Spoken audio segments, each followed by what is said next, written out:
হয় অসম কৃষি বিশ্ববিদ্যালয় এটা অভিন্ন অংগ কৃষি বিজ্ঞান কেন্দ্ৰসমূহৰ বিৰুদ্ধে আমাৰ ঊৰ্ধ্বতম কৰ্তৃপক্ষই যি NPS আমাৰ আছিলে যেটো আমাৰ প্ৰাপ্য যি এপইণ্টমেণ্ট লেটাৰত আমাৰ লিখিত আছিলে সেই এপইণ্টমেণ্ট অৰ্ডাৰৰ যিখিনি নীতি আছিলে সেই নীতিখিনি উলংঘা কৰি আমাৰ NPS হঠকাৰী এটা সিদ্ধান্ত যেটো ল'লে NPS খিনি উঠাই দিয়াৰ ক্ষেত্ৰত তাৰ বিৰোধিতাৰে আমি 23টা কৃষি বিজ্ঞান কেন্দ্ৰৰ সমূহ কৰ্মচাৰী আহি আজি আমি ইয়াত এই প্ৰতিবাদ কৰিবলৈ বাধ্য হৈছো যাতে আমাৰ যিসমূহ নিজৰ প্ৰাপ্য আছিলে যেটো ভৱিষ্যত সুৰক্ষাৰ ক্ষেত্ৰত অকল যি NPSে আমাৰ এটা ভৱিষ্যতৰ ক্ষেত্ৰত কাৰ্যপন্থা আমাৰ বা কাৰ্যনিৰ্বাহক হিচাপে আমাৰ ল'ব পাৰে গতিকে সেই NPS যাতে আমাক ঘূৰাই দিয়ে লগতে আমাৰ বিভিন্ন সমস্যা আছে যদিও কৃষি বিজ্ঞান কেন্দ্ৰসমূহে আমি দিন ৰাত কষ্ট কৰি একাকাৰ কৰি পেলাই অসম কৃষি বিশ্ববিদ্যালয়ৰ কাৰণে অসমখনৰ কাৰণে অসমৰ কৃষি ক্ষেত্ৰৰ উন্নয়নৰ কাৰণে আমি চেষ্টা কৰি আছো কিন্তু এই ক্ষেত্ৰতো আমাৰ যিসমূহ কৰ্মচাৰীসকল আছে আমাৰ কৰ্মচাৰীসকলৰ ভৱিষ্যত কিন্তু একেবাৰে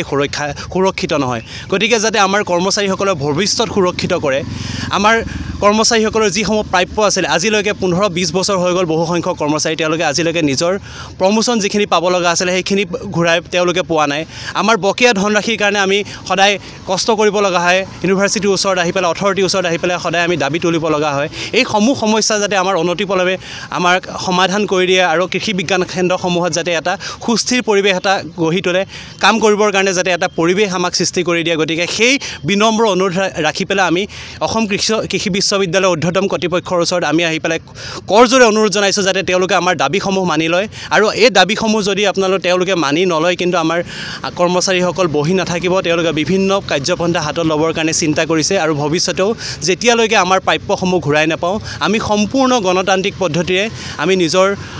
দাবীসমূহ আমি আগলৈ আগবঢ়াই লৈ যাম যেতিয়ালৈকে তেওঁলোকে আমাৰ দাবীসমূহ সম্পূৰ্ণৰূপে পূৰণ নকৰে আৰু এইখিনি ক্ষেত্ৰত আমাৰ যথেষ্টখিনি ক্ষোভো আছে ক'ব লগা বহুত আছে বহুকেইজন কৰ্মচাৰী ইতিমধ্যে আমাৰ মাজৰ পৰা হেৰাই গ'ল কিন্তু তেওঁলোকৰ ক্ষেত্ৰতো আমি এতিয়ালৈকে একো এটা বস্তুৱে তেওঁলোকক ডেথ বেনিফিট সম্পৰ্কীয় একো